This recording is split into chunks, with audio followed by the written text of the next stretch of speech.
بسم الله الرحمن الرحيم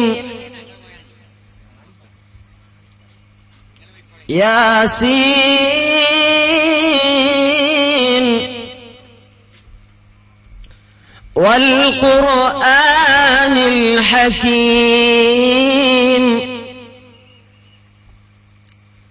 إنك لمن المرسلين على صراط مستقيم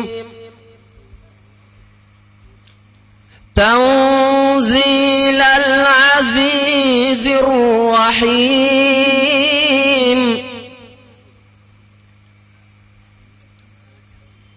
لتنذر قوما ما أنذر آباؤهم فهم غافلون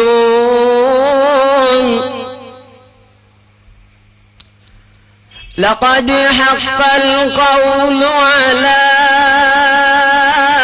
أكثرهم فهم لا يؤمنون إنا جعلنا في أعناقهم أغلالا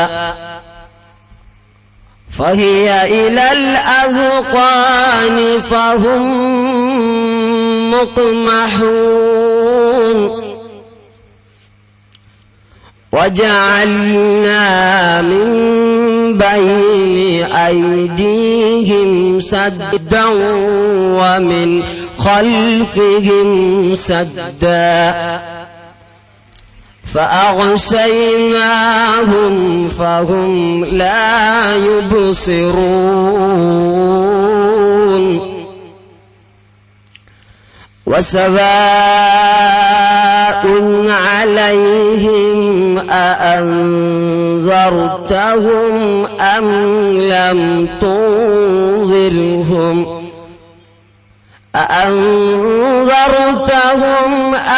لم تنذرهم لا يؤمنون اللهم صل على سيدنا محمد وعلى آل سيدنا ومولانا محمد اللهم إنا نسألك بحق الفاتحة المعظمة والسبع المثاني أن تفتح لنا كل خير وأن تتفضل علينا بكل خير. ദശദിന പ്രഭാഷകനായ മർക്കസിന്റെ സന്തതി ബഹുമാനപ്പെട്ട ഷാഫി സഖാഫി മുണ്ടമ്പർ അവർകളെ, സ്നേഹസമ്പന്നരായ സഹോദരി സഹോദരന്മാരെ, അല്ലാഹു സുബ്ഹാനഹു വ തആല അവന്റെ മഹളായ ഫദ്ല് കൊണ്ട് നമ്മുടെ ഒരുമിച്ച് കൂടലും പിരിയലും അവൻ പൊരുത്തപ്പെട്ട സ്വാലിഹായ അമലായി നമ്മിൽ നിന്ന് സ്വീകരിക്കുമാറാവട്ടെ. ആമീൻ. നിരവധി മഹാരഥന്മാർ അന്ത്യവിശ്രമം കൊള്ളുന്ന ചെറുവാടി ജുമാഅത്ത് പള്ളിയുടെ സമീപത്താണ് നാം ഉള്ളത്. നേരത്തെ പേര് പറയപ്പെട്ടവരും പറയപ്പെടാത്തവരുമായി ധാരാളം ആളുകളുണ്ട്. ബഹുമാനപ്പെട്ട നേരത്തെ പറഞ്ഞ EN അഹമ്മദ് മുസ്ലിയാർ അവർകൾ, നമ്മുടെ കാളിയായിരുന്ന മുഹമ്മദ് മുസ്ലിയാർ, തോട്ടക്കത്ത് മുഹമ്മദ് മുസ്ലിയാർ, ഇങ്ങനെ നിരവധി ആളുകൾ, അതുപോലെ ധാരാളം ശുഹദാക്കൾ വരെ വിശ്രമിക്കുന്ന ഒരു പ്രദേശമാണ് ഇവിടെ. ഈ സ്ഥലത്ത് വെച്ച് സഖാഫിയുടെ പ്രഭാഷണം നടക്കുകയാണ്. വേണ്ടതുപോലെ സൗകര്യം ചെയ്തു തരാൻ കഴിഞ്ഞില്ല. ഇൻഷാ അല്ലാഹ് നാളെ കുറ്റമറ്റ രീതിയിൽ മുഴുവൻ ആളുകൾക്കും ഇരിക്കാൻ പറ്റിയ വിശാലത ഗ്രൗണ്ടിനുണ്ടെങ്കിലും ഞങ്ങളുടെ കണക്ക് കൂട്ടലിൽ അല്പമൊരു പേടി തോന്നിയതുകൊണ്ട് പാളിച്ച സംഭവിച്ചു എന്ന് കുറ്റസമ്മതം നടത്തുകയാണ്. സാധാരണ എല്ലാ സ്ഥലങ്ങളിലും വെച്ച് പറയാറുള്ളത് വിട്ടുനിൽക്കുന്നവരൊക്കെ അടുത്തിരിക്കണമെന്നാണ്. അസ്സലാമു അലൈക്കും വറഹ്മത്തുള്ളാഹി വബറകാതുഹു.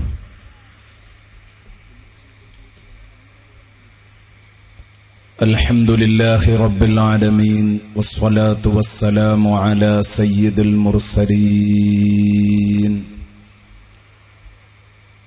وعلى آله وصحبه كلهم أجمعين. الصلاة والسلام عليك يا رسول الله،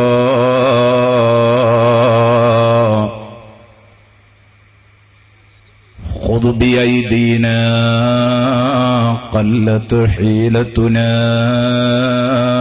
أدركنا يا رسول الله،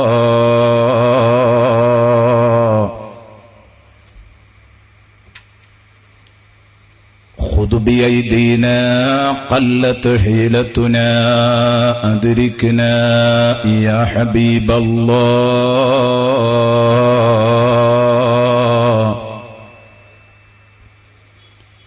خذ بأيدينا قلت حيلتنا أدركنا يا شفيع المذنبين.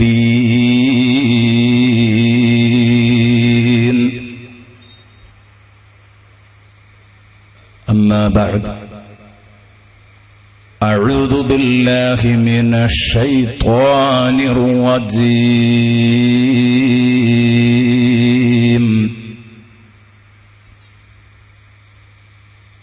بسم الله الرحمن الرحيم.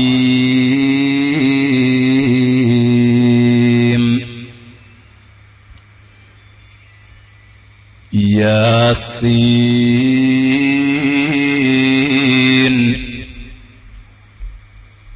والقرآن الحكيم،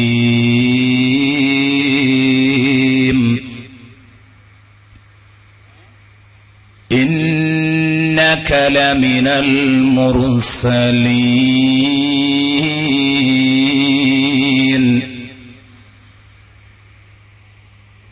على صراط مستقيم،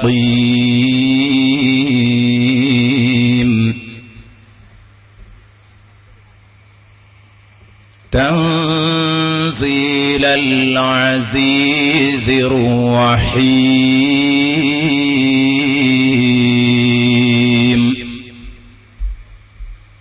صدق الله مولانا العظيم،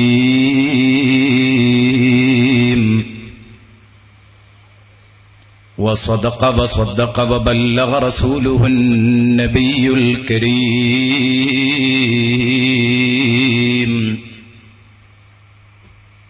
ونحن على ذلك من الشاهدين الشاكرين، والحمد لله رب العالمين.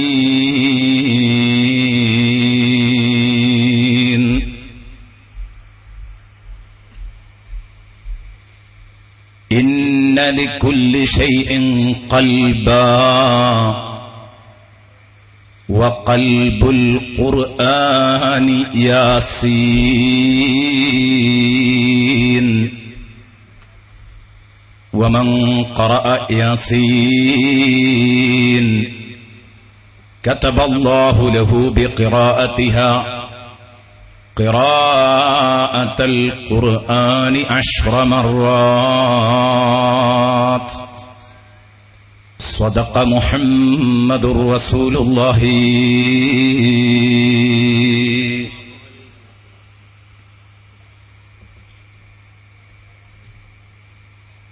كفاك بالعلم في الأمي معجزة،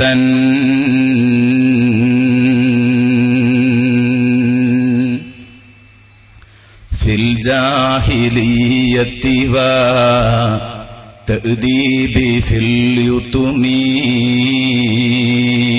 مولاي صل وسلم دائما أبدا على حبيبك خير الخلق كلهم.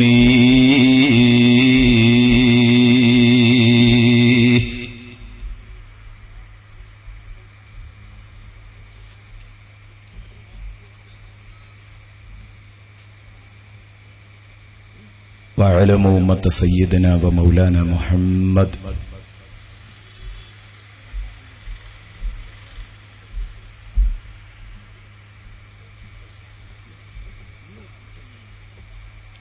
ആദരണീയരായ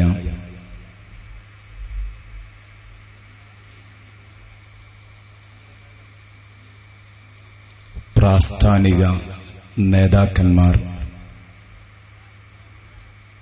ഉസ്താദുമാർ,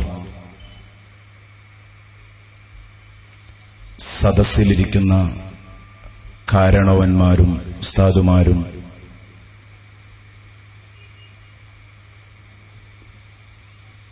വിശുദ്ധ ഖുർആനിലെ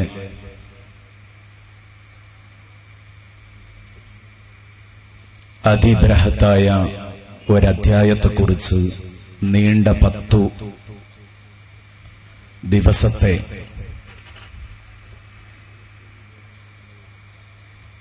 ചർച്ച കേൾക്കാൻ വേണ്ടി എത്തിപ്പെട്ട സഹോദരന്മാർ, സഹോദരിമാർ,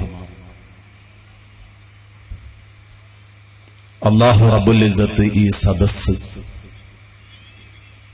നമ്മിൽ നിന്ന് കബൂലാക്കി ഈ സദസ്സിന്റെ പ്രൗഢിക്ക് വേണ്ടി പ്രവർത്തിച്ച ഇവിടുത്തെ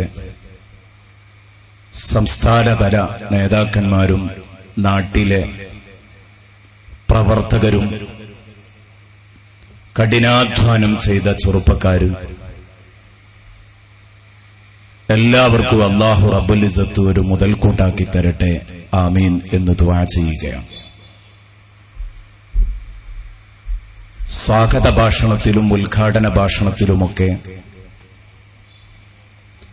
ഈ മണ്ണിന് പരിചയമുള്ള ധാരാളം മഹാന്മാരുടെ പേര് പറഞ്ഞു. അതിൽ വലിയ വലിയ ആലിമീങ്ങളുണ്ട്, നമുക്കെല്ലാവർക്കും അറിയാം. അല്ലാഹു അവരുടെ മഹത്വം കൊണ്ട് നമ്മുടെ ഈ സദസ്സ് വളരെ ഭംഗിയായ രൂപത്തിൽ 10 ദിവസം പൂർത്തീകരിക്കാൻ നമുക്ക് തൗഫീഖ് നൽകട്ടെ. ആമീൻ എന്ന് ആമുഖമായി പ്രാർത്ഥിക്കുകയാണ്.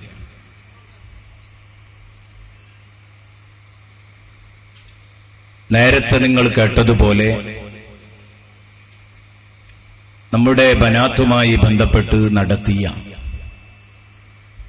ഒരു ഏകദിന ഖുർആൻ പ്രഭാഷണത്തിൽ നിന്ന് ഉരുത്തിരിഞ്ഞതായിരുന്നു ഇങ്ങനെയുള്ള ഒരു ദശദിന ഖുർആൻ പ്രഭാഷണം. അതിന്റെ സാക്ഷാത്കാരമാണ് ഇന്നിവിടെ തുടക്കം കുറിക്കുന്നത്. ബഹുമാനപ്പെട്ട കാലം കാതോർക്കുന്ന കാന്തപുരം ഉസ്താദ് ഈ പരിപാടിയുടെ ഔദ്യോഗിക ഉദ്ഘാടന കർമ്മം നിർവഹിക്കേണ്ടതായിരുന്നു. തിരക്കുപിടിച്ച നമ്മുടെ ബഹുമാനപ്പെട്ട എല്ലാമായ ആ നേതാവ് തൊട്ടടുത്ത ഒരു ദിവസത്തേക്ക് നമുക്ക് ദിവസം അനുവദിച്ചു. താൽക്കാലികമായി ഇന്ന് ഈ യോഗത്തിന്റെ ഉദ്ഘാടന കർമ്മം ബഹുമാനപ്പെട്ട കീലത്ത് മുഹമ്മദ് മാസ്റ്റർ നിർവഹിക്കുകയും ചെയ്തു. വിശുദ്ധ ഖുർആനിലെ സൂറത്തു യാസീൻ 36 അധ്യായം 83 വചനങ്ങളാണ് സൂറത്തു യാസീനിലുള്ളത്. ഉറപ്പാണ് സൂറത്തു യാസീനിന്റെ ഓരോ ആയത്തുകളും എടുത്ത് അർഹിക്കുന്ന രൂപത്തിൽ ഗൗരവം പരിഗണിച്ചുകൊണ്ട് ചർച്ച ചെയ്യാൻ 10 ദിവസം എല്ലാ നിലക്കും പരിമിതമാണ്. ഈ അധ്യായം അവതരിപ്പിക്കാൻ വേണ്ടി ഏകദേശം 35ഓളം പ്രാമാണിക മുഫസ്സിറുമാരുടെ ചാരത്തിരുന്നപ്പോൾ സാധുവായ എനിക്കുണ്ടായ വിചാരപ്പെടലുകൾ എന്റെ പ്രിയപ്പെട്ട കൂട്ടുകാരോട് അറിയിക്കാനുള്ളത്, 1 മാസം അവസരം നൽകിയാലും സാധിക്കില്ല. എന്ത് വൽ ഖുർആനിൽ ഹകീം എന്ന ആ ഒരൊറ്റ ആയത്തിനെ പോലും നമുക്ക് വ്യാഖ്യാനിക്കാൻ കഴിയില്ല. കാരണം അത്രയും വിശാലമായി നീണ്ടു പരന്നു കിടക്കുന്ന ഒരു പാരാവാരമാണിത്. ഹബീബായ മുഹമ്മദുർ റസൂലുള്ളാഹി സ്വല്ലല്ലാഹു അലൈഹി വസല്ലമ തങ്ങൾ പറഞ്ഞു, ഇന്ന ലികുല്ലി ശൈഇൻ ഖൽബ വ ഖൽബുൽ ഖുർആനി യാസീൻ.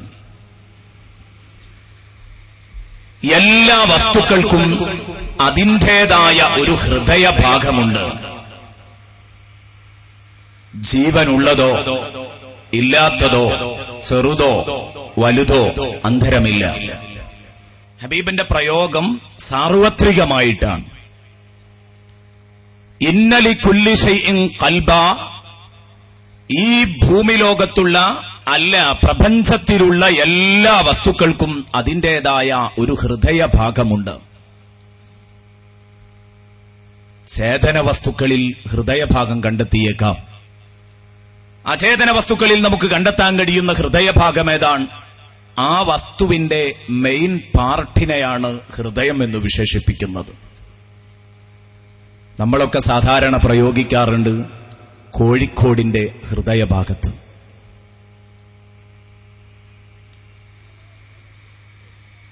മലപ്പുറത്തിന്റെ ഹൃദയഭാഗത്ത്. ഇങ്ങനെ പ്രയോഗിച്ചാൽ ആ പ്രയോഗത്തിന്റെ അർത്ഥം എന്താണ് എന്ന് മനസ്സിലാക്കാൻ വളരെ ചെറിയ ബുദ്ധിയുള്ളവന് നിഷ്പ്രയാസം സാധിക്കും. ആ ടൗണിൽ ഏറ്റവും ശ്രദ്ധേയമായ സ്ഥലത്തെക്കുറിച്ചാണ് അതിന്റെ ഹൃദയഭാഗം എന്ന് പറയുന്നത്. അതുകൊണ്ട് തന്നെ ഹബീബ് പറഞ്ഞു, എല്ലാറ്റിനുമുണ്ട് അതിൻ്റെതായ ഒരു ഹൃദയഭാഗം. നാം സംസാരിച്ചുകൊണ്ടിരിക്കുന്ന ഈ മൈക്ക്, ഈ കാണുന്ന ഉപകരണങ്ങളുടെ ഒന്നും അലങ്കാരത്തിലല്ല ഇതിന്റെ ഉപയോഗമായ സൗണ്ട്. ശബ്ദം ഘനപ്പിക്കുക എന്നത് ഉണ്ടായിത്തീരുന്നത് യഥാർത്ഥത്തിൽ ഇതിന്റെ ഹൃദയഭാഗത്തിന് എത്ര കപ്പാസിറ്റി ഉണ്ടെന്ന് നോക്കിയിട്ടാണ്. ആംബ്ലി അത് എത്രത്തോളം കപ്പാസിറ്റി ഉണ്ടോ അത്രത്തോളമാണ് യഥാർത്ഥത്തിൽ ഈ സംസാരം മെച്ചപ്പെടുന്നത്. എല്ലാ വസ്തുക്കൾക്കും ഒരു മരത്തടി എടുത്തു നോക്കിയാൽ അതിന്റെ ഹൃദയഭാഗമാണ് യഥാർത്ഥത്തിൽ അതിന്റെ കാതൽ.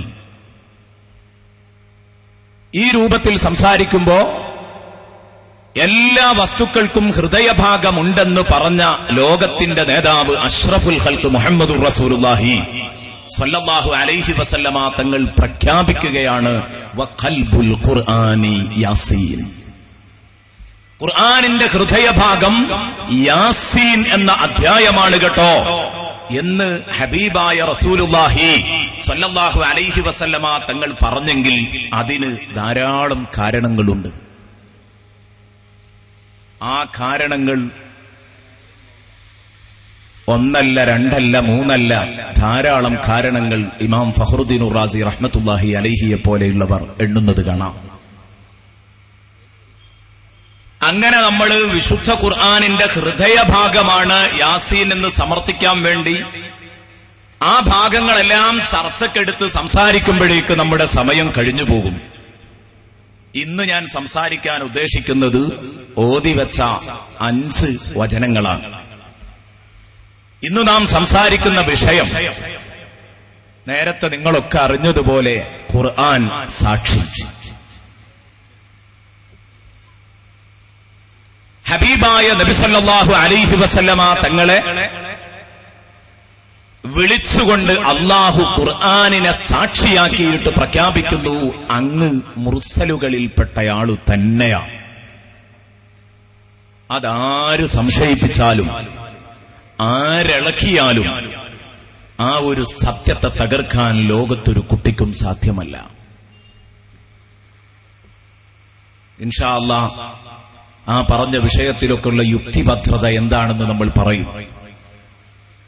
അതിന്റെ മുമ്പ് ഖുർആൻ യാസീൻ സൂറ ഖുർആനിന്റെ ഹൃദയഭാഗമാണെന്ന് പറഞ്ഞത്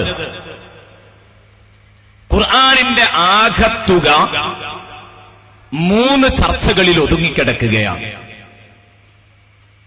ഖുർആനിനിവിടെ സംസാരിക്കാനുള്ളത് 3 വിഷയങ്ങളാണ് എന്ന് പറഞ്ഞാൽ അതേ പറയാനുള്ളൂ.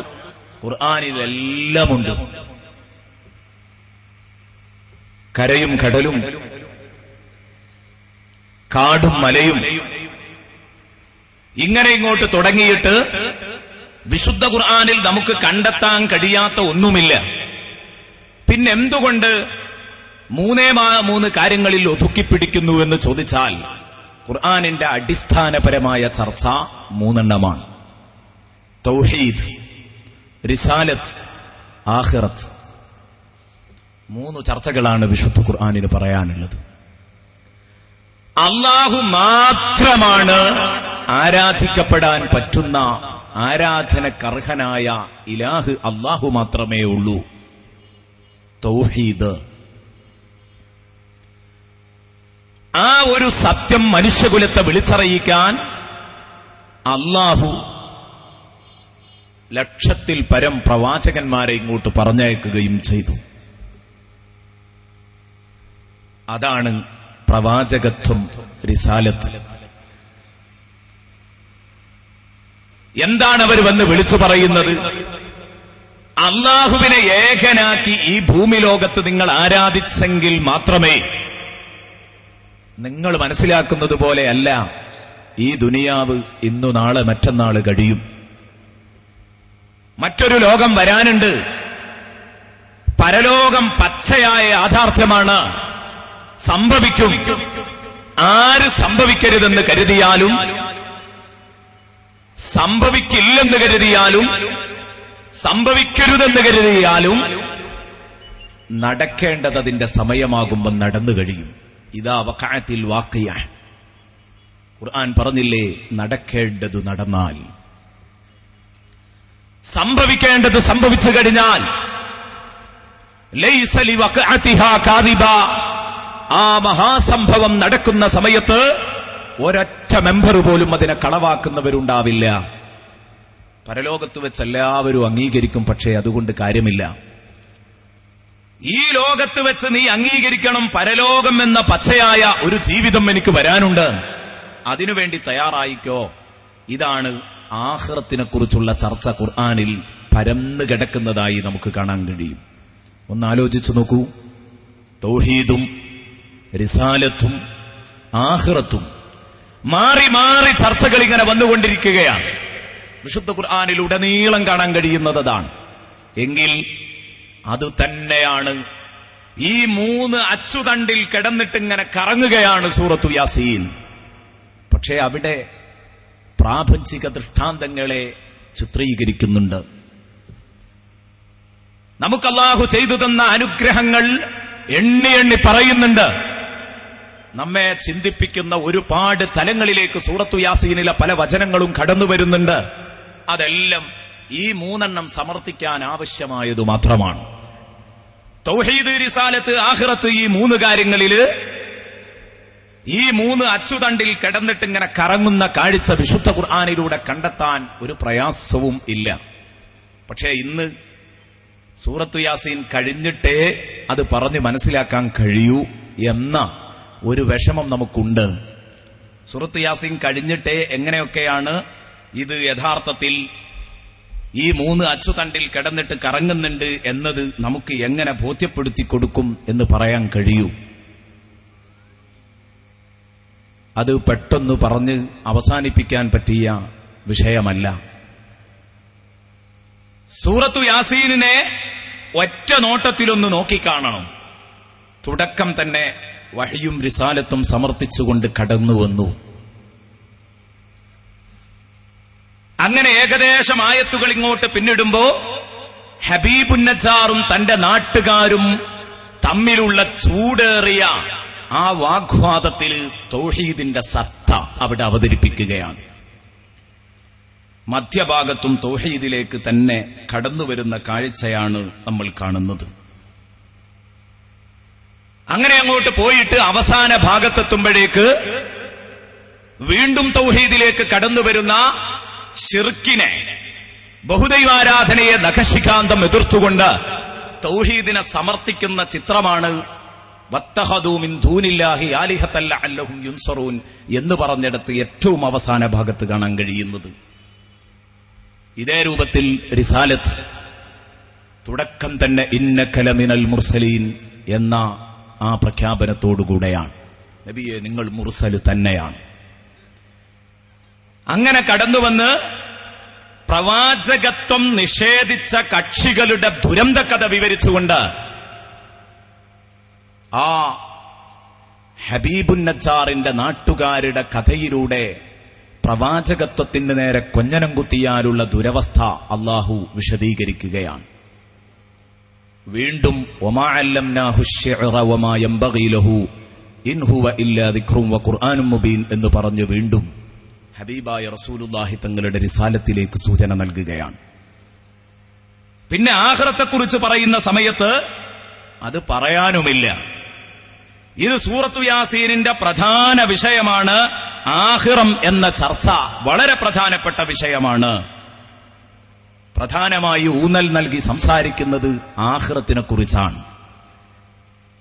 തുടക്കത്തിൽ തന്നെ ഏകദേശം ഒരു ഖണ്ഡിക ഇങ്ങോട്ട് പിന്മാറുമ്പോഴേക്ക് മാറുമ്പോഴേക്ക് ഒരഞ്ചാറ് ആയത്തുകൾ ഇങ്ങോട്ട് മാറുമ്പോഴേക്ക് ഇന്നാ നഹ്നു നുഹ്യിൽ മൗതാ വനക്തുബു മാ ഖദ്ദമൂ വആഥാറഹും വകുല്ല ശൈഇൻ അഹ്സൈനാഹു ഫീ ഇമാമിൻ മുബീൻ. മരിച്ചവരെ നാം ഹയാത്താക്കും എന്ന പ്രഖ്യാപനവുമായി തുടങ്ങിയിട്ട് ഹബീബുൻ നജ്ജാറിന്റെ ആ പൊള്ളുന്ന കഥയിലൂടെ ഖീല ദുഖുലിൽ ജന്ന എന്ന് പറഞ്ഞ് വീണ്ടും പരലോകത്തെ വിജയമായ സ്വർഗത്തെക്കുറിച്ചുള്ള ചർച്ച, സ്വർഗപരാമർശം കടന്നുവരികയാണ്. വീണ്ടും കടന്നുവരുന്നു വയഖൂലൂന മതാ ഹാദൽ വഅദു ഇൻ കുൻതും സാദിഖീൻ. സർവലോകനാശം എന്ന ഒന്നുണ്ടെങ്കിൽ, അതിനുശേഷം പുനരുത്ഥാനമുണ്ടെങ്കിൽ അത് എപ്പോഴാ എന്ന് ചോദിച്ച് കുതിരയാക്കിക്കൊണ്ടിരുന്ന അവിശ്വാസികളുടെ സ്വഭാവത്തെക്കുറിച്ച് പരാമർശിക്കുകയാണ്. അതങ്ങോട്ട് കഴിഞ്ഞിട്ട് വനുഫിഖ ഫിസ്സൂരി ഫഇദാഹും മിനൽ അജ്ദാസി ഇലാ റബ്ബിഹിം യൻസിലൂൻ എന്നതോടുകൂടെ പുനരുത്ഥാനവും തുടർന്ന് രക്ഷാ ശിക്ഷകളെക്കുറിച്ചുള്ള ചർച്ച, സ്വർഗവും നരകവും ഒക്കെ കടന്നുവരുന്നു. ഇങ്ങനെ സൂറത്തു യാസീനിൽ മുഴുക്കെ നമുക്കിത് കാണാൻ കഴിയും. ഞാൻ നേരത്തെ പറഞ്ഞതുപോലെ ആ വിഷയം എന്തായാലും ആ വിഷയം നമുക്ക് സൂറത്തു യാസീനിനെ ഒറ്റ നോട്ടത്തിൽ നോക്കാൻ സാധിക്കുന്ന ഒരു സമയത്തെ നമുക്കത് നടത്താൻ കഴിയൂ എന്നതുകൊണ്ട് ഞാൻ എന്റെ പ്രിയപ്പെട്ട സുഹൃത്തുക്കളോട് വിഷയസംബന്ധമായുള്ള ചർച്ചയിലേക്ക് നിങ്ങളെ ഞാൻ ക്ഷണിക്കുകയാണ്, നിങ്ങളോട് കടന്നുവരാൻ ആവശ്യപ്പെടുകയാണ്. ഇങ്ങനെ ഈ തൗഹീദും റിസാലത്തും ആഖിറത്തും സമർത്ഥിക്കുന്നതിനിടയിൽ മനസ്സിനെ തൊട്ടുണർത്തുന്ന കുറെ പ്രാപഞ്ചിക ദൃഷ്ടാന്തങ്ങളോടുകൂടെ സഞ്ചരിക്കുന്നു. വആയത്തുല്ലഹും വആയത്തുല്ലഹും വആയത്തുല്ലഹും എന്ന് പറഞ്ഞ് കണ്ണു തുറപ്പിക്കുന്ന ദൃഷ്ടാന്തങ്ങൾ ഇതാ കടന്നുവരുന്നു എന്ന് പറയുന്നു. നിർജീവമായി കിടക്കുന്ന ഭൂമിയിൽ ചൈതന്യത്തിന്റെ തുടിപ്പ്, ഇരുട്ട് കട്ട പിടിച്ച് കിടക്കുന്ന രാവിന്റെ ശാന്തത, മനുഷ്യകുലത്തെ മൊത്തം കുത്തി നിറച്ച് മന്ദം മന്ദം നീങ്ങിക്കൊണ്ടിരിക്കുന്ന ബഹുമാനപ്പെട്ട നൂഹ് നബി അലൈഹിസ്സലാമിന്റെ കപ്പൽ, അതിനെ തുടർന്ന് ലോകത്ത് വരാൻ പോകുന്ന ട്രാൻസ്പോർട്ട് സൗകര്യങ്ങളിലുള്ള ആ മുന്നേറ്റത്തെക്കുറിച്ചുള്ള പ്രവചനം, ഇതൊക്കെ നമുക്ക് സൂറത്തു യാസീനിൽ നിന്ന് കണ്ടെത്താൻ കഴിയുന്നതാണ്. മാത്രമല്ല സൂര്യൻ, ചന്ദ്രൻ മൈക്രോസ്കോപ്പിലൂടെ മാത്രം ദർശിക്കാനാവുന്ന ഒരു ബീജകണം, മനുഷ്യ നീ ആ ബീജകണമായിരുന്നു എന്ന ഉണർത്തുപാട്ട്. ഇങ്ങനെ അങ്ങോട്ട് കടന്നു പോകുകയാണ് യഥാർത്ഥത്തിൽ സൂറത്തു യാസീൻ ചെയ്യുന്നത്. അത്രയും നിസ്സാരമായ ആ ഒരു ബീജകണത്തിൽ നിന്ന് ജനിച്ചു വീണ നീയ് ഇന്ന് നിനക്ക് ആരോഗ്യവും തന്റേടവും പ്രാവീണ്യവും ഒക്കെ ലഭിച്ചപ്പോ സൃഷ്ടിച്ച സ്രഷ്ടാവിനു നേരെ മുദ്രാവാക്യം വിളിക്കുകയോ ഫഇദാ ഹുവ ഖസീമും മുബീൻ, അരുതുമോനെ എന്ന് പറഞ്ഞുകൊണ്ട് സൂറത്തു യാസീനിന്റെ അവസാന ഭാഗത്ത് അള്ളാഹു കടന്നു വരുന്നു. ഇൻഷാ അല്ലാഹ് ഈ കാര്യങ്ങൾ അത്രയുമാണ് നമ്മൾ വിശദീകരിക്കാൻ പോകുന്നത്. സൂറത്തു യാസീനിന്റെ മഹത്വത്തെക്കുറിച്ച് കുറേ പറയാനുണ്ട്. ഞാൻ പറഞ്ഞു സൂറത്തു യാസീൻ അതിന്റെ ഹൃദയഭാഗമാണെന്ന് പറയാൻ കാരണം ഖുർആനിലെ മൊത്തം ചർച്ച, ആ ചർച്ച ഇതിൽ നമുക്ക് ശരിക്ക് തെളിഞ്ഞു കാണാൻ സാധിക്കുന്നു എന്നതാണ്. ഇനി മാത്രമല്ല, നമ്മുടെ ശരീരത്തിന്റെ എല്ലാ ഭാഗങ്ങളിലും രക്തമോടണം. ഏതെങ്കിലും ഒരു ഭാഗത്ത് ബ്ലഡ് സർക്കുലേഷൻ നിലച്ചുപോയാൽ ആ സമയത്ത് അത് മരവിച്ചുപോയി, ഉപകാരശൂന്യമായി. എന്നാൽ രക്തം എല്ലായിടത്തും നടക്കണമെങ്കിലും ആ രക്തം പമ്പിംഗ് നടക്കുന്നത് ഹൃദയഭാഗത്തു നിന്നാണ്. ഹൃദയത്തിൽ നിന്നാണ് രക്തം പമ്പിംഗ് നടക്കുന്നത്. എന്നതുപോലെ വിശുദ്ധ ഖുർആനിലെ എല്ലാ അധ്യായങ്ങളിലും വിശ്വാസികൾക്ക് പ്രചോദനമുണ്ട്. പക്ഷേ ആ പ്രചോദനത്തിന്റെ ആകത്തുക സൂറത്തു യാസീനിൽ നിന്നാണ് ആ പമ്പിംഗ് നടന്നുകൊണ്ടിരിക്കുന്നത്. ഇതുകൊണ്ടാണ് ഇതേക്കുറിച്ച് ഖൽബുൽ ഖുർആൻ എന്ന് പ്രയോഗിക്കാൻ കാരണമെന്ന് മഹാന്മാരായ പണ്ഡിതന്മാർ രേഖപ്പെടുത്തിയതായിട്ട് കാണാം.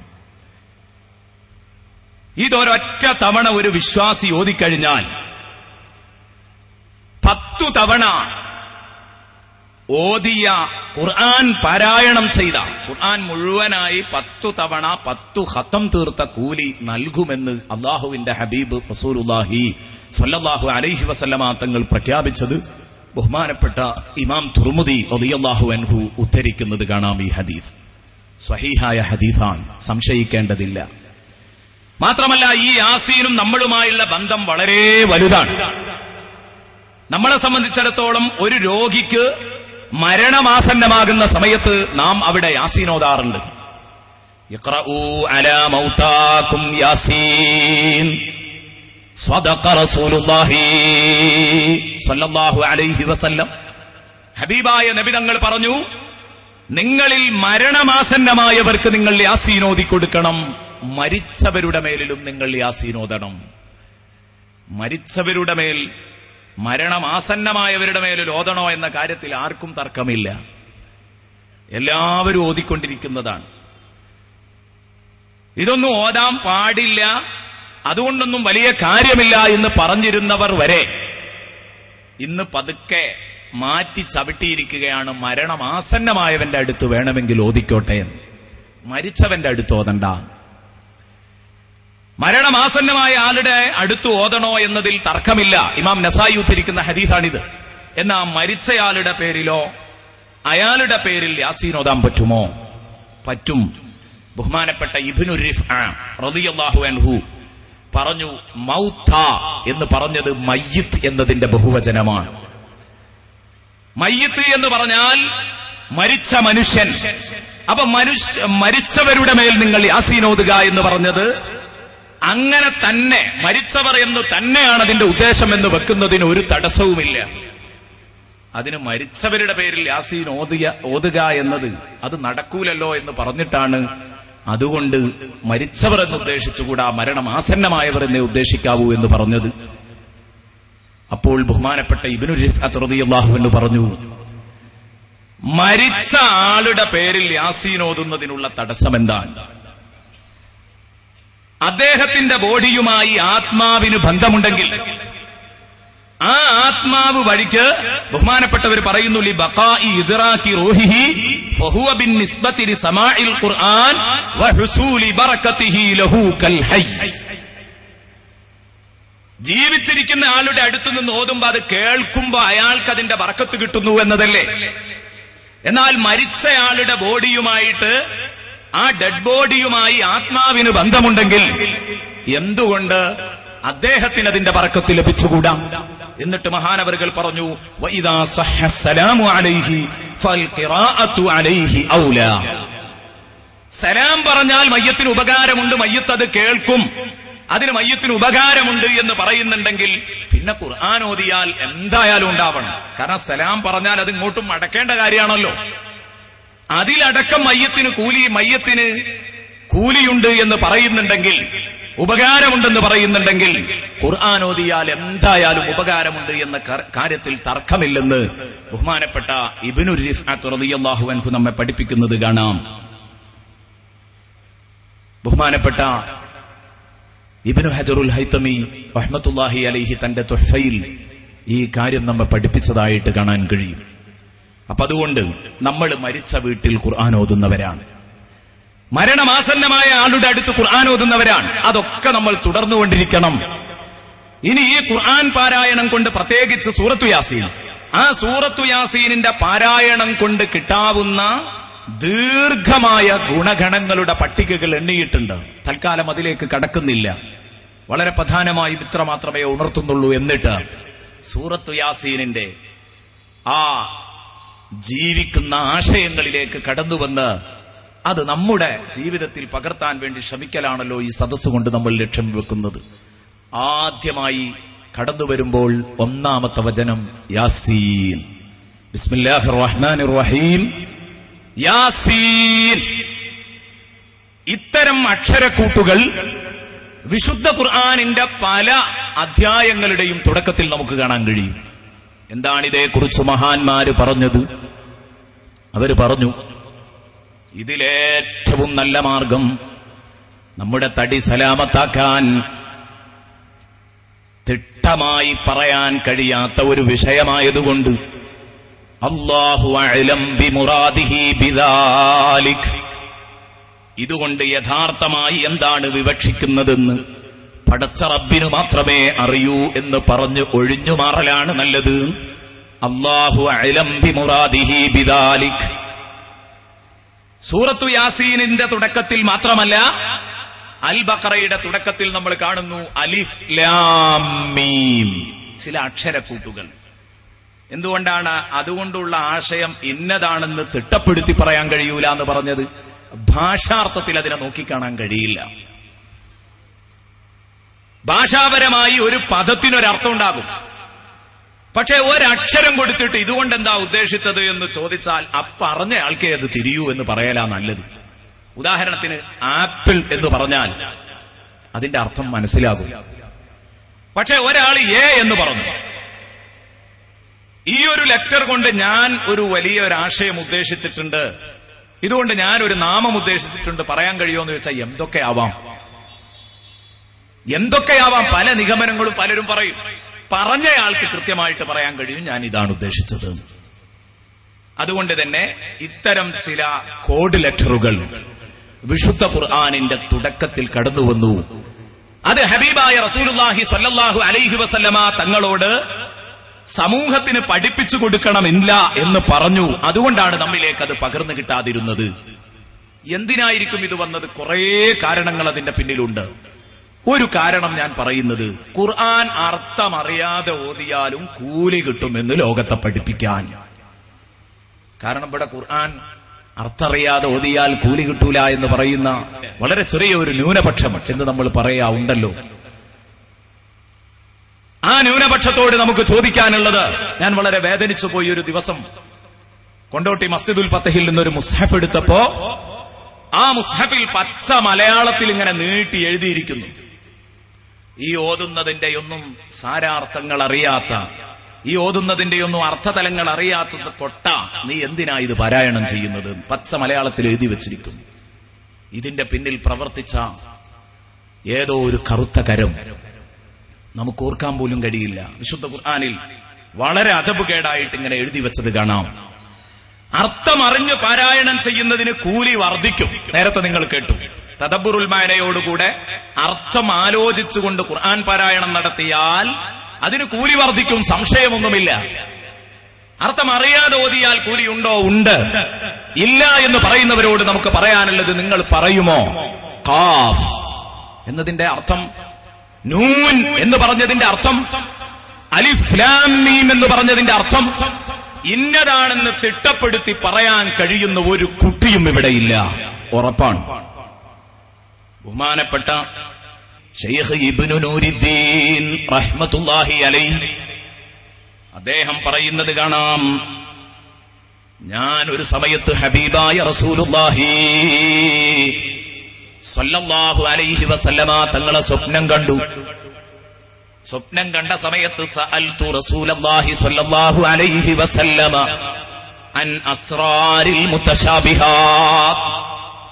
ഞാൻ മുത്തുനബിയോട് മുത്തശാബിഹായ ആയത്തുകളുടെ, സുവ്യക്തമല്ലാതെ കിടക്കുന്ന ആയത്തുകളുടെ, അവ്യക്തമായി കിടക്കുന്ന ആയത്തുകളുടെ താൽപര്യം എന്താണ്, അതിന്റെ സിറെന്താണ്, രഹസ്യം എന്താണെന്ന് ഞാൻ മുത്തുനബിയോട് ചോദിച്ചപ്പോ ഖാല, നബി തങ്ങൾ എന്നോട് പറഞ്ഞു, ഹിയ മിൻ അസ്റാരിൽ മഹബ്ബത്തി ബൈനീ വ ബൈനല്ലാഹ്.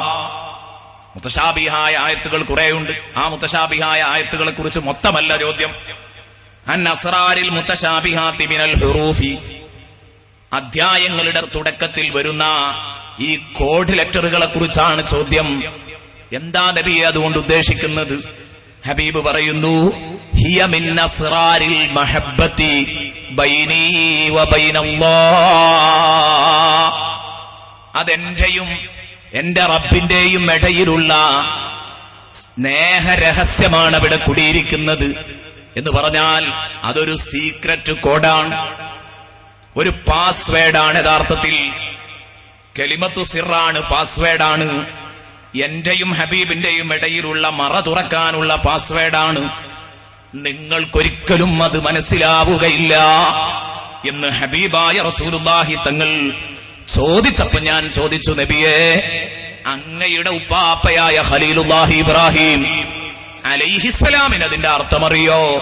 ഹൽ യഅരിഫുഹാ അഹദുൻ, ലോകത്താർക്കെങ്കിലും അറിയുമോ എന്ന് ചോദിച്ചപ്പോൾ ബഹുമാനപ്പെട്ട റസൂലുള്ളാഹി തങ്ങൾ പറയുന്നു, ലാ യഅരിഫുഹാ ജദ്ദീ ഇബ്രാഹിം, എന്റെ ഉപ്പാപ്പയായ ഇബ്രാഹിം നബിക്ക് പോലും അറിയില്ല. ഇബ്രാഹിം നബി വലിയൊരു മഹാനാണല്ലോ. ബലി പെരുന്നാളിനോടനുബന്ധിച്ച് ആ വലിയ നേതാവിനെ നാം എല്ലാവരും ഓർത്തുപോയി, സ്മരിച്ചു. ആ ഇബ്രാഹിം നബി അലൈഹിസ്സലാമിന് പോലും അറിയില്ല. ഹബീബായ നബി തങ്ങൾ പറയുകയാണ്, ഹിയ അസ്റാറുല്ലാഹില്ലതീ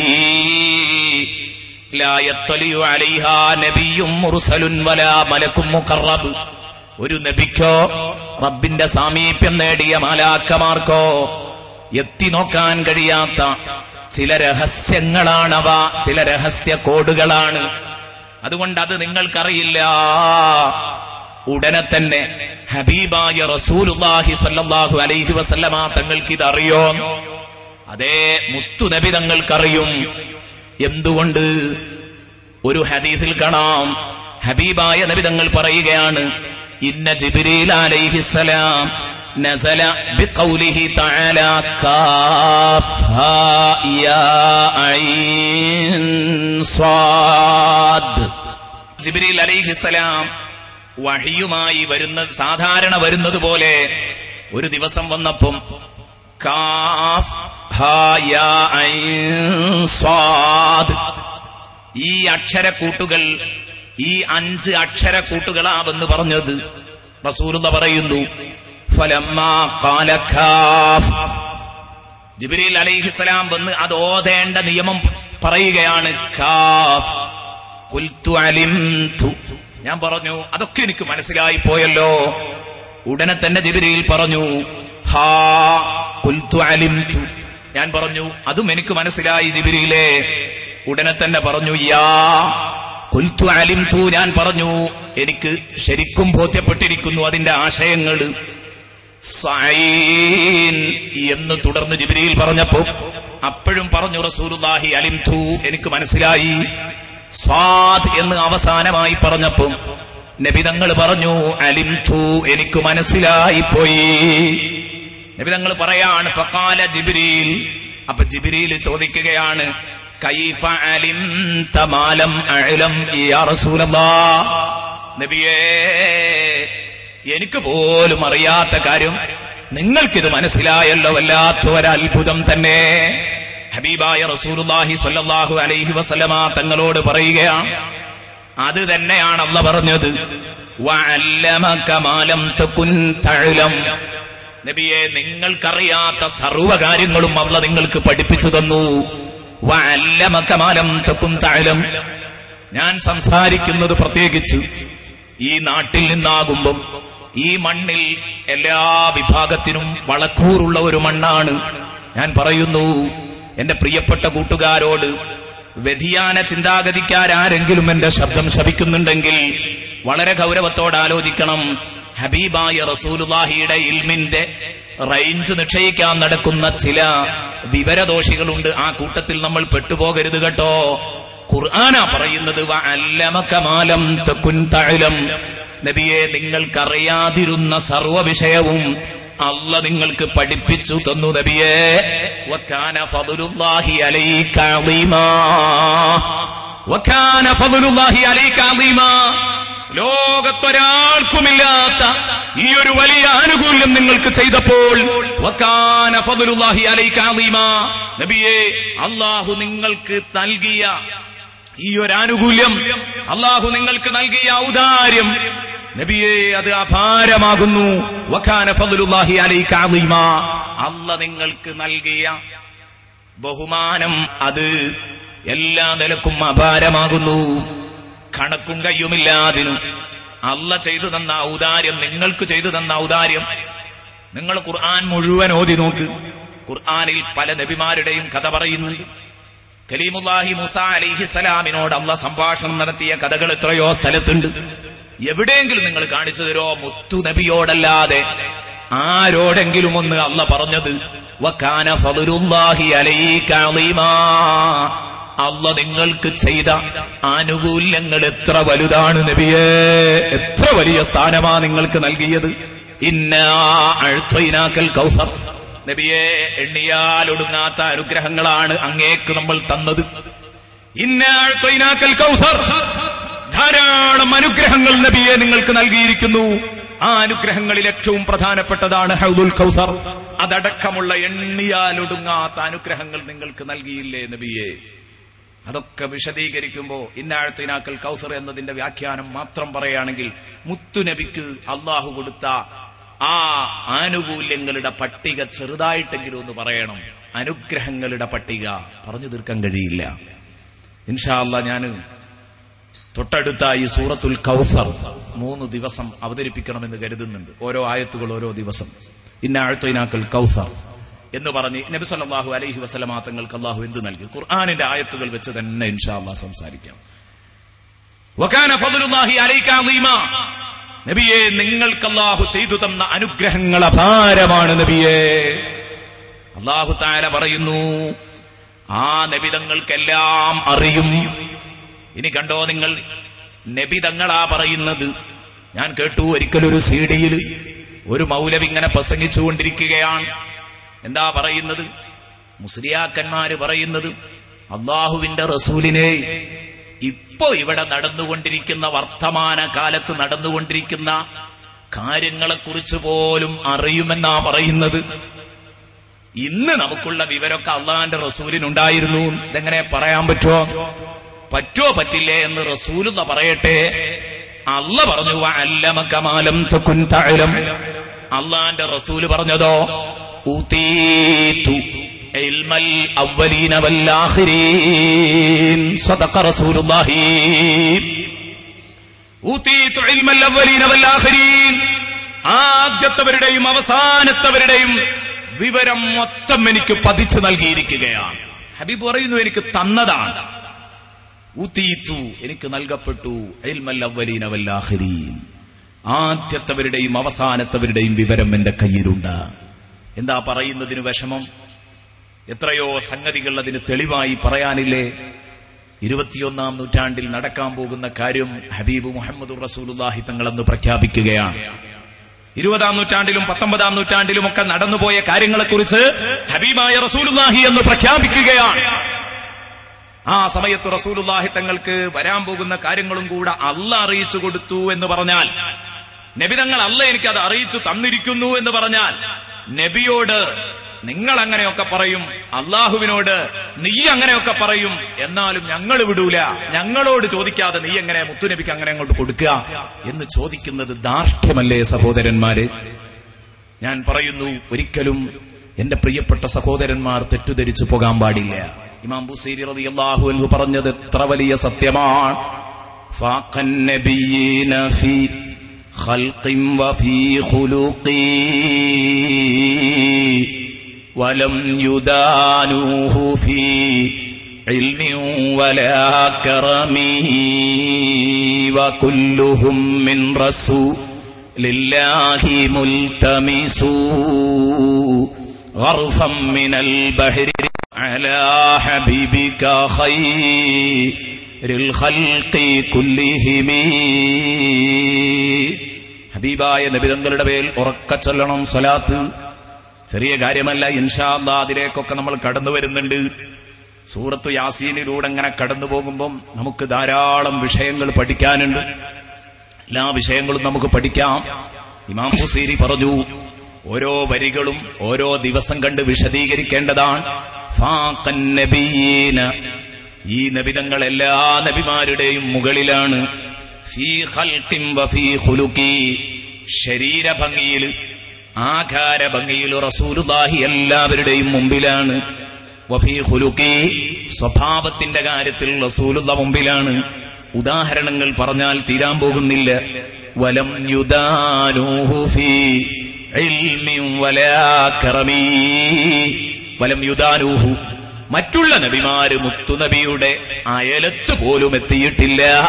ഫീ ഇൽമിൻ വലാ കറമി, അറിവിന്റെ വിഷയത്തിലും ഔദാര്യത്തിന്റെ വിഷയത്തിലും മുത്തുനബിയുടെ ചാരത്ത് പോലുമില്ല അവർ. വകുല്ലുഹും മിൻ റസൂലില്ലാഹി മുൽതമിസു, എല്ലാ നബിമാരും നബി സല്ലല്ലാഹു അലൈഹി വസല്ലമ തങ്ങളോട് ആവശ്യപ്പെടുകയാണ്. എല്ലാവരും ചോദിക്കുകയാണ്, നബിയെ ഗർഫം മിനൽ ബഹരി ഔ റശ്ഫം മിനദ്ദിയമി വകാന ഫദ്ലുല്ലാഹി അലൈക അളീമാ, നിങ്ങൾക്ക് അല്ലാഹ് ചെയ്ത അനുഗ്രഹങ്ങൾ അപാരമാണെന്ന് പറഞ്ഞ നബിയെ, നിങ്ങൾക്ക് എണ്ണവും കണക്കുമില്ലാതെ അല്ലാഹ് തന്ന അനുഗ്രഹത്തിൽ ആ മഹാസമുദ്രത്തിൽ നിന്ന് ഒരു കോരൽ ഞങ്ങൾക്ക് തരുമോ? ഔ റശ്ഫം മിനദ്ദിയമി, അല്ലെങ്കിൽ നിങ്ങൾക്ക് കിട്ടിയ ആ വിവരത്തിന്റെ, നിങ്ങളുടെ സ്വഭാവ ഗുണത്തിന്റെ പാറിപ്പെയ്യുന്ന ആ മഴ, ആ മഴയിൽ നിന്നൊരു കവിൾ കൊള്ളലെങ്കിലും ഞങ്ങൾക്ക് തരുമോ? ഔ റശ്ഫം മിനദ്ദിയമി. എന്നിട്ട് ഇമാം ബുസീരി ശ്രദ്ധേയനാവുന്നത് എവിടെയാണെന്നറിയോ? വവാഖിഫൂന ലദൈ, എല്ലാ നബിമാരും മുത്തുനബിയുടെ ചാരത്ത് വന്ന് നിൽക്കുകയാണ്. എവിടെ? ഇന്ദ ഹദ്ദിഹിമി, അവരുടെ പരിധിയിൽ അവിടെ വന്ന് നിൽക്കാൻ. നബിയോടടുക്കാൻ അവർക്കൊരു പരിധിയുണ്ട്.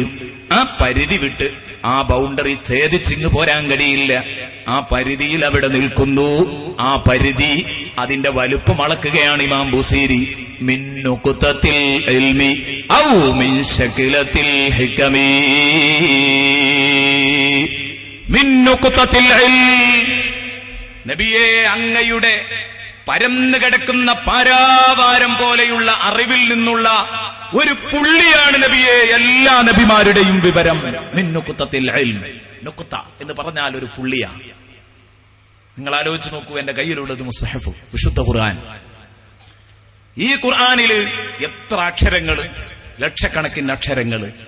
ഈ അക്ഷരങ്ങൾക്കൊക്കെ പുള്ളികളില്ല, അക്ഷരങ്ങൾ ധാരാളം ഉണ്ടല്ലോ ഇതിലൊരു പുള്ളി അങ്ങോട്ട് മാറ്റിവെച്ചാൽ ആ ഒരു പുള്ളിയെക്കുറിച്ചുള്ള വിവരം ഒരാൾക്കുണ്ട്, ബാക്കിയുള്ള മുഴുവൻ ഒരാൾക്കുണ്ടെങ്കിൽ എത്രയാണ് അവർ തമ്മിലുള്ള അന്തരം? വവാഖിഫൂന ലദൈഹി ഇൻദ ഹദ്ദിഹിമി മിൻ നുഖ്തത്തിൽ ഇൽം, നബിയെ അങ്ങയുടെ പരന്നു കിടക്കുന്ന അറിവിലെ ഒരു പുള്ളി മാത്രമാണ് മറ്റമ്പിയാക്കളുടെ വിവരം. ഔ മിൻ ശകിലത്തിൽ ഹികമി, അങ്ങേക്ക് അല്ലാഹു നൽകിയ തത്വജ്ഞാനങ്ങളുടെ ഒരു സ്വരചിഹ്നം മാത്രമാണ് മറ്റുള്ളവരുടെ വിവരം. ഒരു സ്വരചിഹ്നം മാത്രമാണ്. സ്വരചിഹ്നം എന്ന് പറഞ്ഞാൽ ഫത്ഹോ കസ്റോ ദമ്മോ, ശക്കിൽ എന്ന് പറഞ്ഞാൽ ഹർക്കത്ത്. ഔ മിൻ ശകിലത്തിൽ ഹികമി, അല്ലാഹു നിങ്ങൾക്ക് തന്ന തത്വജ്ഞാനത്തിന്റെ ഒരു സ്വരചിഹ്നം ഫത്ഹോ കസ്റോ ദമ്മോ എന്ന് പറഞ്ഞാൽ മുത്തുനബിയുടെ കയ്യിലുള്ളതിന്റെ ഒരു പുള്ളിയോ ഒരു ഫത്ഹോ കസ്റോ ദമ്മോ ഒക്കെ ഉള്ളൂ മറ്റുള്ളവരുടെ കയ്യിൽ. ഇത് മറ്റു നബിമാരെ കൊച്ചാക്കാനല്ല, ഹബീബായ നബിതങ്ങള് തുല്യതയില്ലാതെ അല്ലാഹു ഈ ലോകത്ത് ആദരിച്ച വലിയ ഒരു മഹാന്റെ മഹത്വം പറയാനാ നമ്മൾ ഈ പറഞ്ഞത്. ഇത് എന്റെ പ്രിയപ്പെട്ട കൂട്ടുകാര് മനസ്സിലാക്കേണ്ടതാണ്. അപ്പോൾ ഇതുകൊണ്ടാണ് മഹാന്മാര് ഈ ഹബീബായ നബിതങ്ങള് നബി സല്ലല്ലാഹു അലൈഹി വസല്ലമ തങ്ങളല്ലാതെ ലോകത്ത് ഒരൊറ്റയാളും ഇതറിഞ്ഞിട്ടില്ല എന്നതുകൊണ്ട് തിട്ടപ്പെടുത്തി പറയാൻ കഴിയാത്തത് കൊണ്ട് അവര് പറഞ്ഞു അല്ലാഹു അഅലം ബിമുറാദിഹി ബിദാലിക്. എന്നാലോ മറ്റു ചില പണ്ഡിതന്മാര് തെറ്റല്ലാത്ത രൂപത്തിൽ നിഗമനങ്ങൾ പറഞ്ഞ് വ്യാഖ്യാനിക്കാമെന്ന് പറഞ്ഞു. ചില ഹദീസുകളുടെ അടിസ്ഥാനത്തിൽ അതുകൊണ്ട് ഉദ്ദേശിക്കുന്നത് ഇന്ന കാര്യമാവാം എന്നൊരു നിഗമനം പറഞ്ഞു നോക്കാം. തെറ്റല്ലാത്ത രൂപത്തിലാകണം അപ്പോഴും വ്യാഖ്യാനം. ആ അഭിപ്രായ പ്രകാരം പ്രബലമായി ഒരുപാട് കാര്യങ്ങളുണ്ട്, ഒരുപാട് അഭിപ്രായങ്ങളുണ്ട്. പ്രബലമായി യാസീൻ എന്ന് പറഞ്ഞാൽ അതുകൊണ്ട് ഉദ്ദേശിക്കുന്നത് ഹബീബായ റസൂലുള്ളാഹി സ്വല്ലല്ലാഹു അലൈഹി വസല്ലമ തങ്ങളാണ്. അതിന്റെ യഥാർത്ഥ രൂപം യാ ഉനൈസീൻ എന്നതായിരുന്നു. ഇൻസാൻ എന്ന് പറഞ്ഞാൽ അതിന്റെ അർത്ഥം മനുഷ്യൻ എന്നാണ്. ഉനൈസീൻ എന്ന് പറഞ്ഞാൽ ചെറിയ മനുഷ്യൻ. യാ ഉനൈസീൻ, ഓ ചെറിയ മനുഷ്യരെ എന്ന് റസൂലുള്ളാഹിനെ വിളിക്കുമ്പോ റസൂലുള്ള ചെറുതായി പോകുന്നുണ്ടോ? ഇല്ല. റസൂലുള്ളാഹി തങ്ങളെ അല്ലാഹ് സ്നേഹപ്രകടനത്തോടുകൂടെ വിളിക്കുകയാണ്. എത്ര വലിയ മഹത്വമുണ്ടെങ്കിലും, ഡോക്ടറാണെങ്കിലും എഞ്ചിനീയർ ആണെങ്കിലും പണ്ഡിതനാണെങ്കിലും വാപ്പ മകനെ വിളിക്കും കുഞ്ഞുമോനെ, കുട്ടിമോനെ എന്ന്. അത് 80 വയസ്സ് പ്രായമുണ്ടെങ്കിലും മകനെ 100 വയസ്സ് പ്രായമുള്ള ഉപ്പ വിളിക്കും കുഞ്ഞുമോനെ എന്ന്. സ്വാഭാവികമാണ്. അത് കൊച്ചാക്കാനല്ല, അത് കൊച്ചാക്കലല്ല, മറിച്ച് സ്നേഹപ്രകടനമാണ്. അതേ രൂപത്തിൽ ഹബീബായ നബി സല്ലല്ലാഹു അലൈഹി വസല്ലമ തങ്ങളെ കുഞ്ഞുമോനെ എന്ന വിളി യാ ഉനൈസീൻ, അത് വെട്ടിച്ചുരുക്കിയിട്ട് യാസീൻ എന്നാക്കി മാറ്റിയതാണ്. ഷോർട്ട് ഫോം നമ്മളൊക്കെ പലപ്പോഴും ഉപയോഗിക്കാറുണ്ട്. അതിന്റെ ഫുൾ ഫോം അതാണ് എന്ന് മഹാന്മാരിൽ പലരും അഭിപ്രായപ്പെട്ടത് കാണാം. അങ്ങനെയാണത് നബി സല്ലല്ലാഹു അലൈഹി വസല്ലമ തങ്ങളുടെ പേരാകുന്നത്. ബഹുമാനപ്പെട്ട അബൂ സഊദ് റഹ്മത്തുള്ളാഹി അലൈഹി പറയുന്നത് കാണാം. അല്ലെങ്കിൽ യാ സയ്യിദു എന്നത് ചുരുക്കിയിട്ടാണ് യാസീൻ എന്നായത്. ഞങ്ങളുടെ നേതാവേ എന്ന വിളിയാണ്. ബഹുമാനപ്പെട്ട അബൂബക്കറിനിൽ വറാഖ് റളിയല്ലാഹു അൻഹു പറഞ്ഞു യാ സയ്യിദൽ ബശർ എന്നതിനെ ചുരുക്കിയിട്ടാണ് യാസീൻ എന്നാക്കിയത്. എങ്ങനെ പറഞ്ഞാലും വിഷയം ചെന്നെത്തുന്നത് മുത്തുനബിയിലേക്കാണ്. ഇമാം ബഗ്വി റളിയല്ലാഹു അൻഹു നിന്നത് ആ പക്ഷത്താണ് നിന്നത്. എങ്ങനെ പറഞ്ഞാലും ശേഷം വരുന്ന ഇന്നക ലമിനൽ മുർസലീൻ, തീർച്ചയായിട്ടും നിങ്ങൾ പ്രവാചകന്മാരുടെ കൂട്ടത്തിൽപ്പെട്ടയാളു തന്നെ എന്ന പ്രഖ്യാപനത്തിൽ നിന്ന് മനസ്സിലാകുന്നത് യാസീൻ എന്നത് നബി തങ്ങളുടെ പേരാവാം. നബി സല്ലല്ലാഹു അലൈഹി വസല്ലമ തങ്ങൾ പറഞ്ഞില്ലേ, അലി റളിയല്ലാഹു അൻഹു പറഞ്ഞു സമിഅതു റസൂലല്ലാഹി സ്വല്ലല്ലാഹു അലൈഹി വസല്ലമ യഖൂൽ, അല്ലാഹുവിന്റെ ഹബീബ് പറയുന്നത് ഞാൻ കേട്ടിട്ടുണ്ട്. ഇന്നല്ലാഹ സമ്മാനി ഫിൽ ഖുർആനി ബിസബ്അതി അസ്മാ, അല്ലാഹു റബ്ബുൽ ഇസ്സത്ത് ഖുർആനിലൂടെ എനിക്ക് 7 പേരുകൾ സമ്മാനിച്ചിട്ടുണ്ട് എന്ന് പറഞ്ഞിട്ട് റസൂലുള്ളാഹി തങ്ങൾ ഇങ്ങനെ എണ്ണുന്നു. മുഹമ്മദിൻ വ അഹ്മദ വ ത്വാഹ വ യാസീൻ വൽ മുസമ്മിൽ വൽ മുദ്ദസ്സിർ വ അബ്ദില്ലാ. ഇതൊക്കെയാണ് അല്ലാഹു എന്നെ വിളിച്ച നാമങ്ങൾ എന്ന് പറഞ്ഞെങ്കിൽ ഇതുകൊണ്ടാണ് മഹാന്മാര് പറഞ്ഞത് യാസീൻ, യാസീൻ നബി തങ്ങളെ വൽ ഖുർആനിൽ ഹകീം, യുക്തിഭദ്രമായ ഖുർആൻ സാക്ഷി, വൽ ഖുർആനിൽ ഹകീം, യുക്തിഭദ്രമായ ഖുർആൻ സാക്ഷിയാണ് നബിയേ. ഇന്നക ലമിനൽ മുർസലീൻ, തീർച്ചയായും നിങ്ങൾ പ്രവാചകരുടെ കൂട്ടത്തിൽപ്പെട്ടയാളു തന്നെയാണ്, പ്രവാചകന്മാരുടെ കൂട്ടത്തിൽപ്പെട്ടയാളു തന്നെയാണ്. ഈ ഒരു വിഷയം പ്രഖ്യാപിക്കാൻ അള്ളാഹുവിന്റെ റസൂല് മുർസലാണെന്ന് പ്രഖ്യാപിക്കലാ ലക്ഷ്യം. അത് പ്രഖ്യാപിക്കാൻ വേണ്ടി അള്ളാഹു പിടിച്ച് സത്യം ചെയ്തത് വിശുദ്ധ ഖുർആനിനെയാണ്.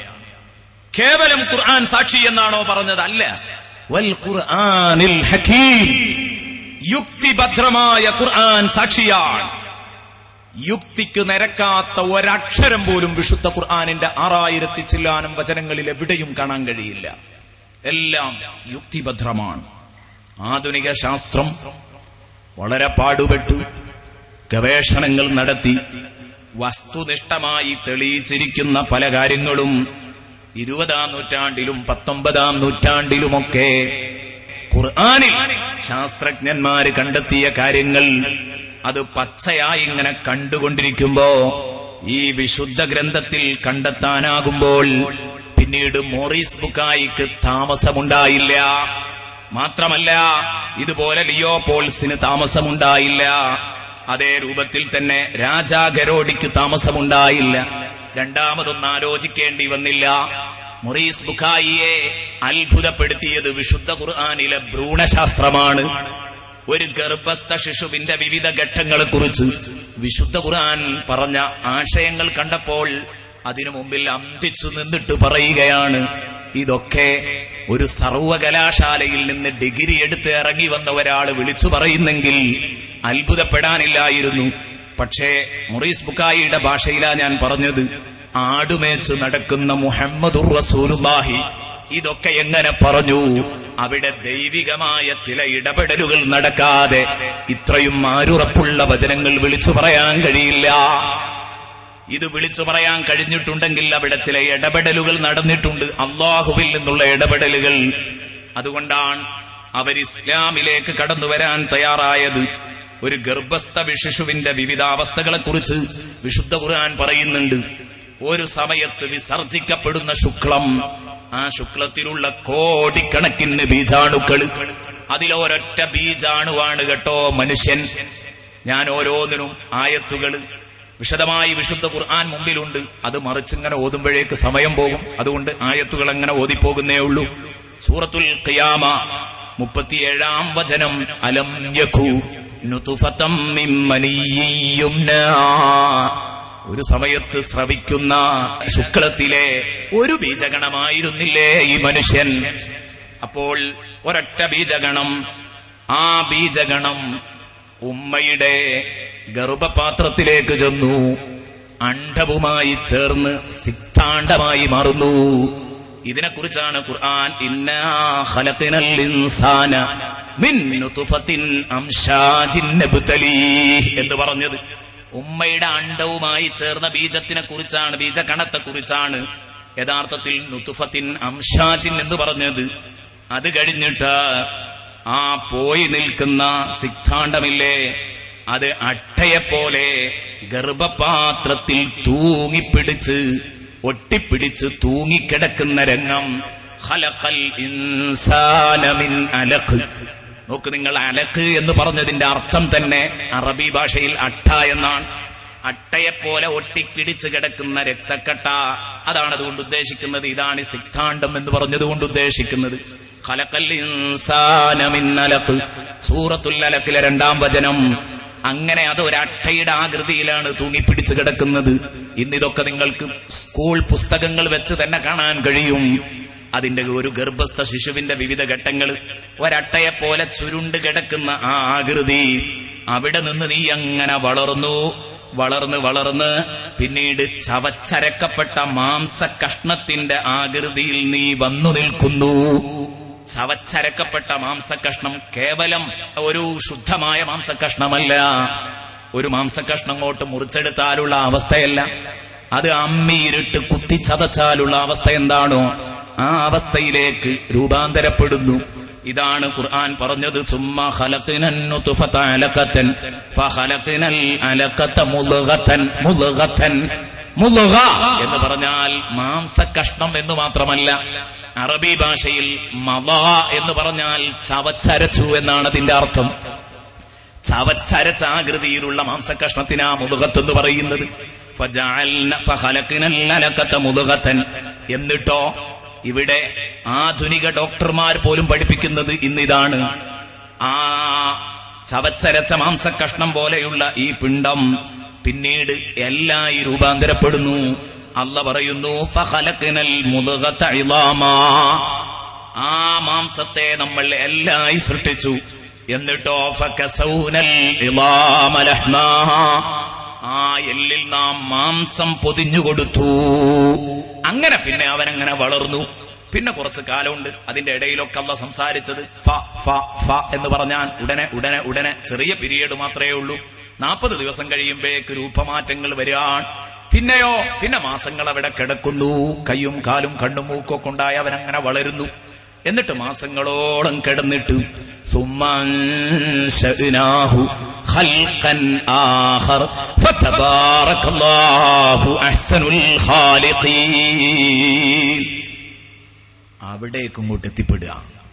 സുമ്മ അൻശഅനാഹു ഖൽഖൻ ആഖർ, പിന്നെ അവനെ നാം ഒരു സെപ്പറേറ്റ് സൃഷ്ടിയാക്കുന്നു, വേറിട്ട ഒരു സൃഷ്ടിയാക്കുന്നു. എന്താ പറഞ്ഞതിന്റെ അർത്ഥം? സുമ്മ അൻശഅനാഹു ഖൽഖൻ ആഖർ, ഭൂമിയിലേക്ക് പ്രസവിക്കുന്നു എന്നർത്ഥം. ഇതുവരെ അവൻ ഉമ്മയുടെ ഭാഗമാണ്. ഉമ്മ ഭക്ഷണം കഴിച്ചാൽ അവനും ജീവിക്കാം, ഉമ്മ ഭക്ഷണം കഴിച്ചാൽ അവനും ജീവിക്കാം, ഉമ്മ വെള്ളം കുടിച്ചാൽ അവനും ജീവിക്കാം. നേരെ മറിച്ച് ഉമ്മ വെള്ളം കുടിക്കാം, ഞാൻ ഉമ്മ ഭക്ഷണം കഴിക്കാം, ഞാൻ ഉമ്മ മാത്രമല്ല മരിക്കാം, അവനും മരിക്കും എന്ന് പറഞ്ഞാൽ ഇപ്പൊ ഉമ്മയുടെ ഭാഗമായിട്ടാണ് കിടക്കുന്നത്. സുമ്മ അൻശഅനാഹു ഖൽഖൻ ആഖർ, ഭൂമിയിലേക്ക് ഇങ്ങോട്ട് ജനിച്ചു വീഴുന്നതോടുകൂടെ അവൻ സെപ്പറേറ്റ് സൃഷ്ടിയായി. ഇനി ഉമ്മ വെള്ളം കുടിച്ചിട്ടില്ലെങ്കിലും അവന് ജീവിക്കാൻ പറ്റും, ഉമ്മ തിന്നിട്ടില്ലെങ്കിലും അവന് ജീവിക്കാൻ പറ്റും. എന്നല്ല, പുറത്തേക്ക് ഇങ്ങോട്ട് വരുവോളും ഉമ്മാക്കും മോനും ഒരൊറ്റ റേഷൻ കാർഡായിരുന്നു. പുറത്തേക്ക് വന്നപ്പം കുട്ടിക്കും വന്നു റേഷൻ കാർഡ്. അവനെ ഒരൗദ്യോഗിക പൗരനായിട്ട് അംഗീകരിക്കുകയാണ്. സുമ്മ അൻശഅനാഹു ഖൽഖൻ ആഖർ.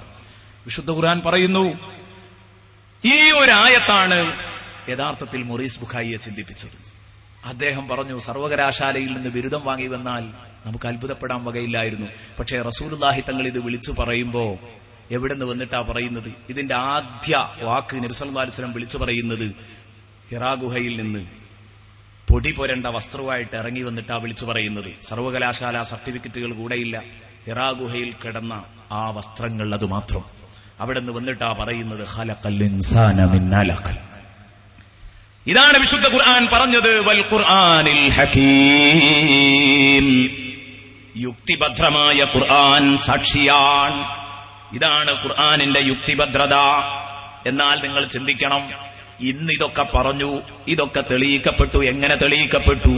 അത്യാധുനിക ഉപകരണങ്ങൾ വഴി ഉമ്മയുടെ ഗർഭപാത്രത്തിലെ കഥ എന്താണെന്ന് പരിശോധിച്ചിട്ട് പുറത്തു നിന്ന് അകത്തേക്ക് നോക്കാനുള്ള ഉപകരണങ്ങൾ വന്നപ്പം, സ്കാൻ സംവിധാനങ്ങൾ വന്നപ്പോ പുറത്തുനിന്ന് അകത്തേക്ക് ഇങ്ങനെ നോക്കിയിട്ട് ഡോക്ടർ പറയാൻ ഇന്നത്തെ മാറ്റം ഇതാണ്, നാളത്തെ മാറ്റം ഇതാണ്, മറ്റന്നാളത്തെ മാറ്റം ഇതാണ്. ഡോക്ടർ നിഗമനങ്ങൾ ഇങ്ങനെ പറഞ്ഞുകൊണ്ടിരിക്കുന്നു അല്ലേ? എന്നാൽ അത്യാധുനിക ഉപകരണങ്ങൾ വെച്ച് വീക്ഷിച്ച് പറയുന്ന, ഗവേഷണം നടത്തി പറയുന്ന ഒരന്വേഷകന്റെ ഭാഷയിലല്ല മുത്തുനബി ഇത് വിളിച്ചു പറയുന്നത്. മറിച്ച് ഹബീബായ റസൂലുള്ളാഹി വിളിച്ചു പറയുന്നത് അതിലേറെ ആധികാരികമായ ശബ്ദമാണ് മുത്തുനബിയുടെ ശബ്ദം. കാരണം ഈ സംഗതികൾക്കെല്ലാം നേതൃത്വം കൊടുത്തുകൊണ്ടിരിക്കുന്ന, ഈ ഘട്ടങ്ങളിലൂടെയൊക്കെ ഒരു മനുഷ്യ കുഞ്ഞിന് ജന്മം നൽകിക്കൊണ്ടിരിക്കുന്ന, ഈ സങ്കീർണ ഘട്ടങ്ങളെല്ലാം നിയന്ത്രിച്ചുകൊണ്ടിരിക്കുന്ന പടച്ച റബ്ബിന്റെ ആരുറപ്പുള്ള വാക്കാണ് മുഹമ്മദുർ റസൂലുള്ളാഹി വിളിച്ചു പറഞ്ഞത്. അത് ആധികാരികമായ ശബ്ദമാണ്.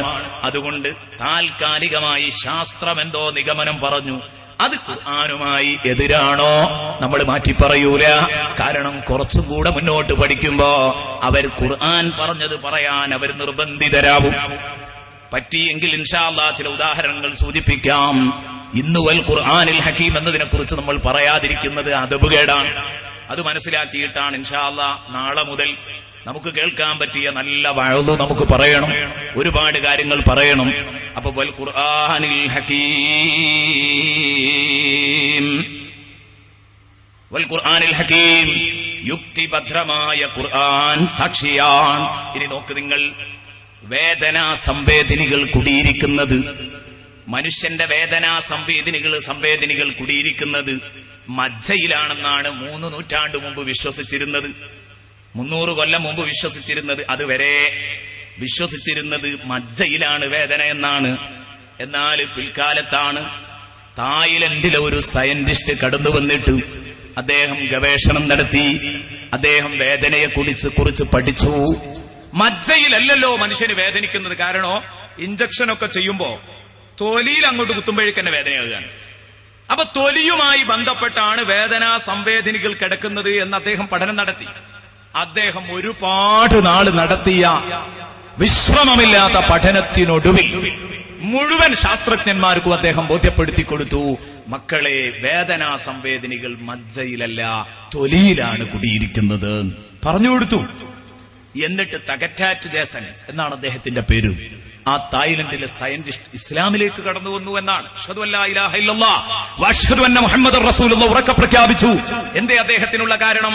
അദ്ദേഹം പറയാൻ, ഞാൻ ഇത്രത്തോളം വിയർത്തൊലിച്ച് പഠിച്ച വിഷയം ഇതാ നൂറ്റാണ്ടുകൾക്ക് മുമ്പ് മുഹമ്മദ് മുസ്തഫ വിളിച്ചു പറഞ്ഞു പോയിരിക്കുന്നു. കുല്ലമാ